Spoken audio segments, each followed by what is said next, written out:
What are India's security challenges in Indian Ocean region? Indian Ocean region में India के बहौर क्या-क्या security challenges हैं? What is the significance of Indian Ocean region for India? India के लिए Indian Ocean region का क्या significance है? Number 1 strategic maritime security, number 2 economic lifeline, number 3 geopolitical influence, number 4 environmental and disaster management, number 5 scientific research and exploration, number strategic maritime security. India की strategic maritime security के लिए Indian Ocean region important region है। India sees itself as a net security provider, reflected in the launch of INS Vikrant and 17 multilateral and 20 bilateral naval exercises annually. India अपने आप को Indian Ocean region का net security provider के तौर पर अपने आप को देखता है और नेट सिक्योरिटी प्रोवाइडर को इंश्योर करने के लिए इंडिया ने इंडियन ओशन रीजन में 2022 में आईएनएस विक्रांत लॉन्च किया था। वहीं एनुअली इंडियन ओशन रीजन में India 17 multilateral and 20 bilateral naval exercises conduct करता है। The information fusion centre India Ocean region IFCOR 2018 enhances maritime domain awareness and coordination. IFCOIOR 2018 India का Indian Ocean region में maritime domain awareness and coordination को enhance करता है। Number 2 economic lifeline 80% of India's external trade and 90% of energy trade pass through the Indian Ocean.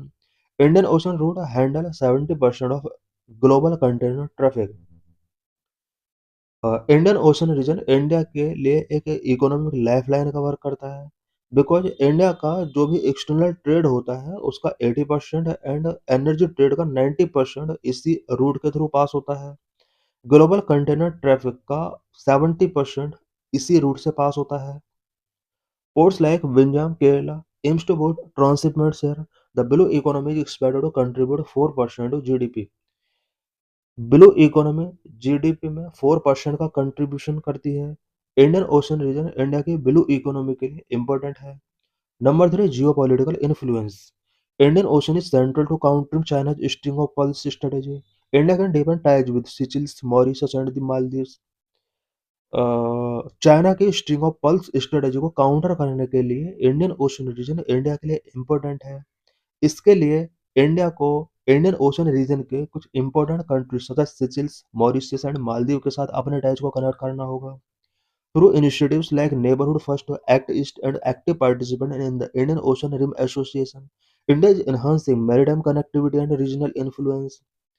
India ने Indian Ocean region में maritime connectivity and regional influence को enhance करने के लिए various initiatives taking किए हैं such as Neighbourhood First, Act East and कुछ important organisation such as Indian Ocean Rim Association के साथ एक्टिव पार्टिसिपेट कर रहा है।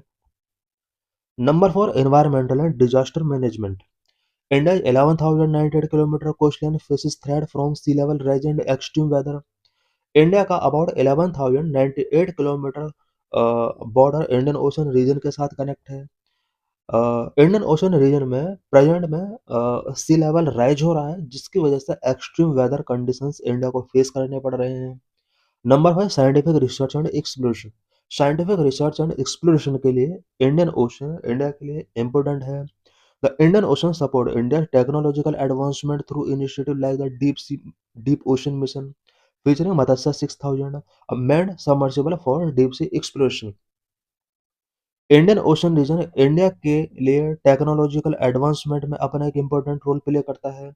डीप ओशन मिशन इंडिया के इंडियन ओशन रीजन में कंडक्ट किए गए हैं। Indian mineral resource exploration in the Central Indian Ocean Basin position it as a pioneer in the deep sea mining.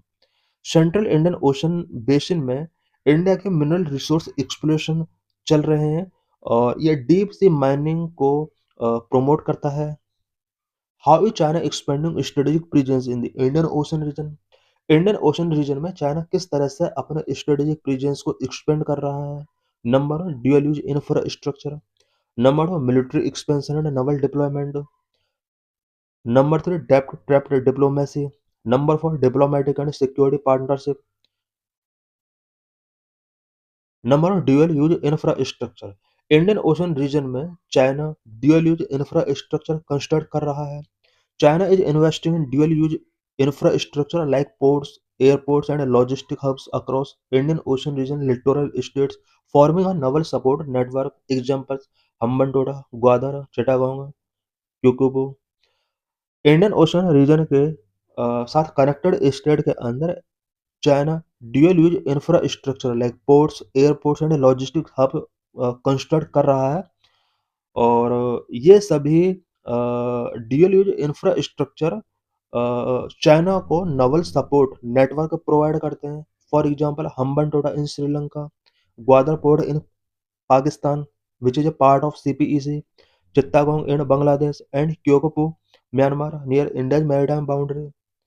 China's Sting of Pulse strategy envision a novel logistic network that facilitates swift troop deployment in the times of conflict. China ने string of pearls strategy follow की हुई है, जो कि conflict के time पर troops को deploy करने के लिए एक इम्पोर्टेंट रोल प्ले कर सकती है। Number of military expansion and naval deployment. China ने इंडियन ओशन रीजन में military expansion and naval deployment के लिए इनिशिएटिव्स टेकिंग किए हैं।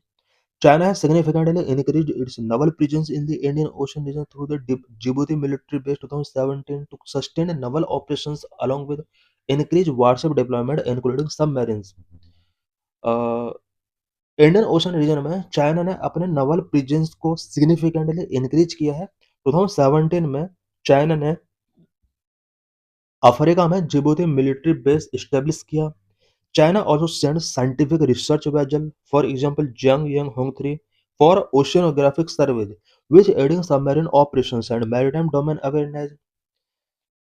चाइना ने कुछ scientific research vessel such as Xiang Hong 3 जो कि ओशियोनोग्राफिक सर्वे के लिए यहाँ पर इसका मेन ऑब्जेक्टिव है, इसको सेंड किया है।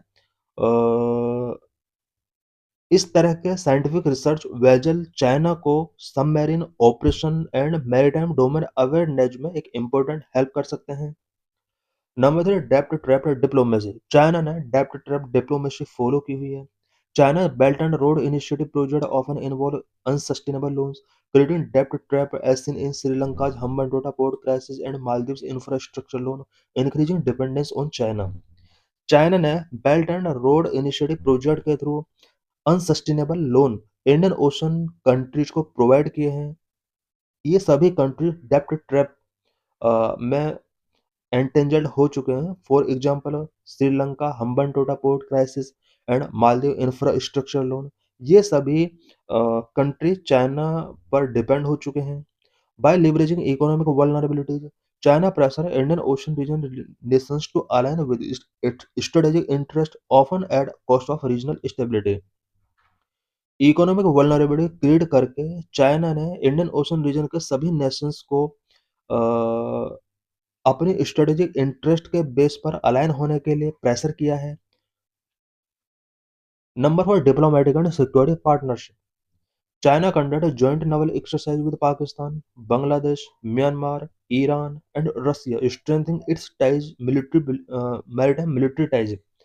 चाइना ने कुछ इंडियन ओशन रीजन के या फिर इंडियन एलिज कंट्रीज के साथ नवल एक्सरसाइजेज कंडक्ट किए हैं। For example Pakistan, Bangladesh, Myanmar, Iran, Russia, और इन सभी कंट्रीज के साथ अपने मिलिट्री टाइज को स्ट्रेंथ किया है।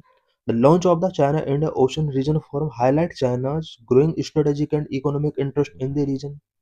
चाइना ने China Indian Ocean region forum launch किया है। ये चाइना की इंडियन ओशन रीजन में ग्रो हो रही स्ट्रेटेजिक एंड इकोनॉमिक इंटरेस्ट को शो करता है, हाईलाइट करता है। How China's presence in the Indian Ocean region threatens India's interest in this region. जिस तरह से चाइना का इंडियन ओशन रीजन में प्रेजेंस इंक्रीज हो रहा है, ये किस तरह से इंडिया के इंटरेस्ट को थ्रेटन कर सकता है।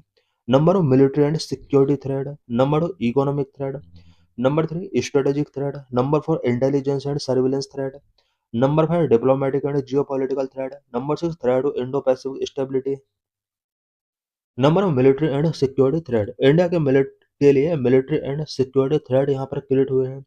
China's strategic port, Gwadar, Hambantota, Djibouti, and Coco Island enable the Chinese Navy to deploy a warship, monitor Indian Ocean naval activities, and potentially blockade key sea lanes like the Malacca Strait and Strait of Hormuz. Indian Ocean region में जिस तरह से China का presence बढ़ रहा है, India के military and security के लिए यहाँ पर कुछ थ्रेट क्रिएट हो सकते हैं। चाइना कुछ strategic port such as Gwadar, Hambantota, Djibouti and Coco island, ये चाइना को चाइनीज नेवी को डिप्लॉय करने के लिए एक इम्पोर्टेंट रोल प्ले कर सकते हैं। साथ ही इंडियन नावल एक्टिविटी को मॉनिटर करने में भी ये सभी पोर्ट चाइना के लिए एक इम्पोर्टेंट रोल प्ले कर सकते हैं। अ, कुछ important sea route like Malacca strait and strait of Hormuz के ब्लॉकेड के लिए भी चाइना रीजन बन सकता है। Number two, economic threat. As 80% of India's oil import passing through the Indian Ocean region, China could disrupt trade route during conflict, threatening India's energy security. India China के conflict के during China Indian Ocean region को block कर सकता है, because Indian Ocean reason से ही India को 80% oil import किया जाता है। इससे इंडिया की एनर्जी सिक्योरिटी भी थ्रेटन हो सकती है। इट मीन्स इंडिया का जो भी ऑयल इंपोर्ट होता है, एनर्जी इंपोर्ट होता है, उसका 80% इंडियन ओशन रूट के थ्रू ही होता है। इन फ्यूचर अगर इंडिया चाइना कॉन्फ्लिक्ट इंक्रीज होता है तो चाइना इंडियन ओशन रीजन में कुछ डिसरप्शंस पैदा कर सकता है, जिससे इंडिया का एनर्जी सिक्योरिटी थ्रेटन हो सकता है। Number three, strategic threat. कुछ स्ट्रेटेजिक थ्रेट भी क्रिएट हो सकते हैं ड्यू टू चाइना डेप्थ trapped diplomacy. India has risk to losing traditional allies, diplomatic leverage in SAARC and BIMSTEC, and face increased Chinese naval access near its source via client state। China ने depth trapped diplomacy follow किया हुआ है। Depth trapped diplomacy India के लिए dangerous हो सकती है, because India के जितने भी एलिज कंट्री हैं वो डेप्थ ट्रैप्ड डिप्लोमेसी का शिकार हो रहे हैं, और इससे इंडिया का सार्क एंड बिम्स्टेक जैसे ऑर्गेनाइजेशन में जो इफेक्ट था वो भी डिक्रीज हो सकता है। Number four, intelligence and surveillance threat. Chinese spy ships like Zhengyang Hong-3 and electronic surveillance bases in Gwadar enhance China's monitoring of Indian naval activity। Intelligence and surveillance threat भी India के before create हो सकते हैं। China के कुछ spy ships such as Xiang Yang Hong 3 and Gwadar में electronic surveillance base इसने establish किए हुए हैं। ग्वादर पाकिस्तान में इसका एक पोर्ट है, यहाँ पर इसने इलेक्ट्रॉनिक सर्विलेंस बेसिस एस्टेब्लिश किए हुए हैं। ये सब डेवलपमेंट चाइना के इंडियन नावल एक्टिविटी को मॉनिटर करने के लिए एक सिग्निफिकेंट रोल प्ले कर सकते हैं। Suspected undersea sensor network and submarine detection. China ने अंडरसी नेटवर्क सेंसर नेटवर्क भी इस्टेब्लिश किए हुए हैं, जो कि इंडियन सबमरीन को डिटेक्ट करने के लिए रोल प्ले कर सकते हैं। This pose a threat to India naval secrecy and undermines its nuclear deterrent. ये सभी इंसिडेंट इंडिया की नावल सीक्रेसी के लिए थ्रेट हो सकते हैं एंड इंडिया के न्यूक्लियर डेटरेंस को भी अंडरमाइन कर सकते हैं। Number 5, diplomatic and geopolitical threat. कुछ डिप्लोमेटिकल एंड जियोपॉलिटिकल थ्रेट भी इंडिया के बिफोर क्रिएट हो सकते हैं। China is expanding influence in Nepal, Maldives, Bangladesh and military partners like China, Pakistan naval drill and China-Iran-Russia cooperation threaten to isolate India in its own neighborhood, weaken its strategic autonomy and compel to reliance on US and Quad for regional balance। China का जिस तरह से नेपाल, मालदीव, बांग्लादेश के अंदर influence expand हो रहा है and China का पाकिस्तान के साथ नवल ड्रिल मिलिट्री पार्टनरशिप जिस तरह से एक्सपेंड हो रहा है, चाइना ईरान रसिया कोऑपरेशन जिस तरह से बूस्ट हो रहा है, ये सब इंडिया को अपने नेबरहुड कंट्रीज के साथ आइसोलेट कर सकता है एंड इंडिया की स्ट्रेटेजिक ऑटोनॉमी को वीकन कर सकता है। साथ ही इंडिया को यूएस एंड क्वेड के साथ अपने टाइज को स्ट्रेंथन करने के लिए कॉम्पेल कर सकता है और इंडिया की यूएस एंड क्वेड पर रिलायंस को एनहांस कर सकता है। Number 6, threat of Indo Pacific stability. Indian Ocean region में चाइना का प्रेजेंस इंडो पैसिफिक स्टेबिलिटी के लिए थ्रेड हो सकता है। China's military expansion in the Indian Ocean region is a part of broader strategy to dominate the Indo-Pacific। China का Indian Ocean region में military expansion Indian Ocean region के dominate करने के लिए इसका एक स्ट्रेटजी है। This upset the strategic balance and may provoke military confrontation involving extra-regional players like the US, Australia and Japan, putting India in a volatile environment। Indian Ocean region में China का military expansion जो कि इसकी strategy का part है so that Indian Ocean region में dominance establish किया जा सके। इसने इंडियन ओशन रीजन के अंदर मिलिट्री कॉन्फ्रंटेशंस को प्रोवोक किया है। How India can strengthen its presence in the Indian Ocean region and counter China's expansion. Indian Ocean region में इंडिया किस तरह से अपने प्रेजेंस को स्ट्रेंथन कर सकता है एंड चाइना के एक्सपेंशन को काउंटर कर सकता है। Number one, military and security measures taking करने होंगे। Number two, economic and infrastructure counter measures taking करने होंगे। Number three, diplomatic and strategic allies को हमें बूस्ट करना होगा। नंबर फोर, टेक्नोलॉजिकल एनहांसमेंट पर हमें फोकस करना होगा।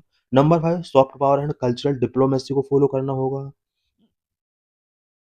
Number of military and security measures. India should enhance its naval capabilities by expanding its submarine fleet, advancing the aircraft carrier program, strengthening anti-submarine warfare systems, and deploying undersea surveillance network.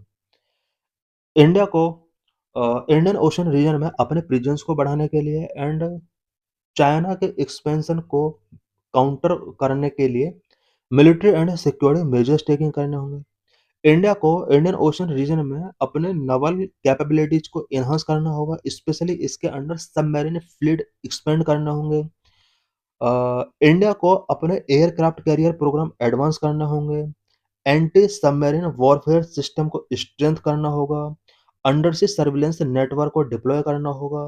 The Andaman and Nicobar command must be upgraded with naval air bases, missile systems, electronic warfare assets, and regular exercises with Quad and ASEAN। Andaman and Nicobar island के अंदर Andaman and Nicobar command को upgrade करना होगा और इसके साथ हमें कुछ एयर बेसेस हमें इस्टेब्लिश करने होंगे। Missile system, electronic warfare assets and regular exercise हमें क्वाड एंड आसियान के साथ कंडक्ट करने होंगे। Number two, economic and infrastructure counter measures. India should promotes its Mahasagar policy by positioning the India Middle East Europe economic corridor as a BRI alternative and need to investigate in regional port like Chabahar, Sabang and Qom Dokum।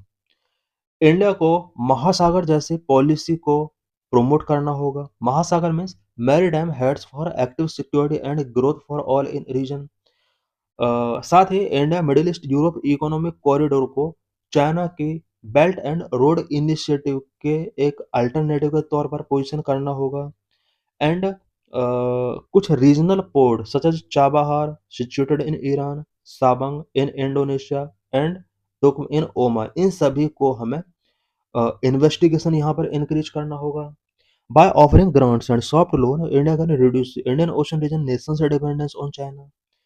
Indian Ocean nations के लिए India को कुछ grants offer करने होंगे, soft loan provide करने होंगे so that in countries का China पर डिपेंडेंसी को रिड्यूस किया जा सके। India should support infrastructure project in Sri Lanka, Maldives and Bangladesh. India को श्रीलंका, मालदीव एंड बांग्लादेश जैसे कंट्रीज के अंदर कुछ इंफ्रास्ट्रक्चर प्रोजेक्ट को सपोर्ट करना होगा। Number three, diplomatic and strategic allies. India should strengthen Quad by expanding its maritime security role and deepen defense ties with the US, Japan, Australia, and France for technology sharing। India को quad को strengthen करना होगा, साथ ही maritime security role इसका जो भी हो उसको एक्सपेंड करना होगा। इंडिया को US, Japan, Australia and France जैसे कंट्रीज के साथ अपने डिफेंस टाइज को एक्सपेंड करना होगा सो दैट टेक्नोलॉजी को शेयर किया जा सके। India must revitalise regional grouping like the IORA for collective security and leverage Colombo security conclave for counter terrorism and maritime cooperation.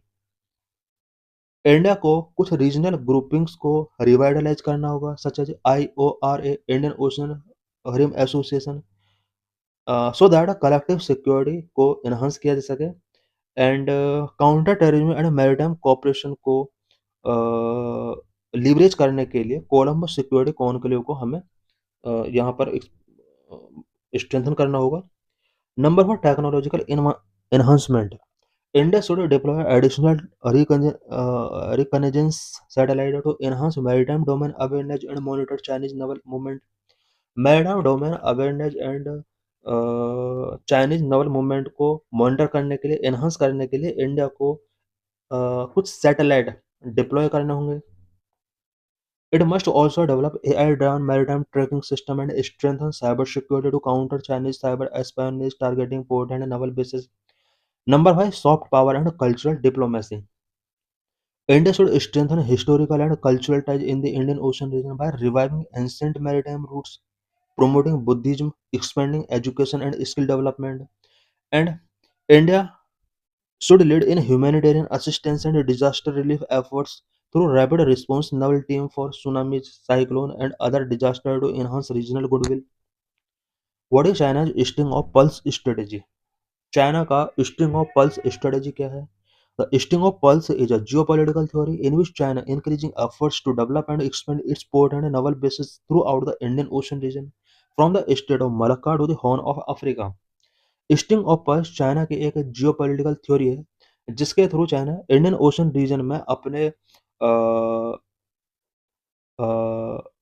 Naval bases को पोर्ट एंड ट्रांसशिपमेंट या airport के through expand कर रहा है।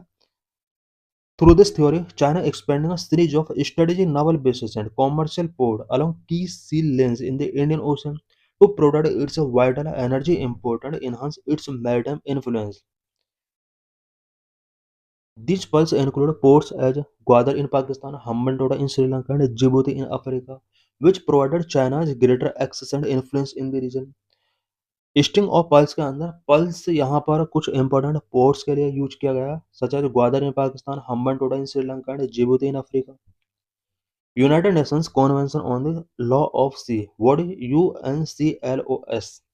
The United Nations Convention on the Law of the Sea, an intergovernmental treaty that establishes the legal framework for all marine and maritime activities. All marine and maritime activities के लिए एक legal framework establish करने के लिए UNCLOS एक international treaty है, adopted in 1982, entered into force 16th November 1994. India's action signed in 1982 and ratified in 1995. Purpose: establish a comprehensive legal regime for all ocean and sea uses, defining rights and responsibilities. UNCLOS का जो main purpose है वो ocean and C usage से related legal regime establish करना and सभी countries के right and responsibility को define करना इसका मेन पर्पज है। की provisions and maritime zone, UNCLOS defines several maritime zones measured from a coastal baseline, including internal waters, territorial sea up to 12 nautical miles, contiguous zone up to 24 nautical miles, exclusive economic zone up to 200 nautical miles, continental shelf, high sea, and the area. Institutions established by UNCLOS. UNCLO established three key international bodies. इसके under three international bodies establish की गई हैं। Number one, the International Tribunal for the Law of the Sea, ITLOS। Number two, the International Seabed Authority. Number three, the Commission on the Limits of the Continental Shelf. India's stance: India became a party to UNCLOS in 1995 and support a rule-based maritime system. India holds rights for deep sea exploration in the central Indian Ocean basin.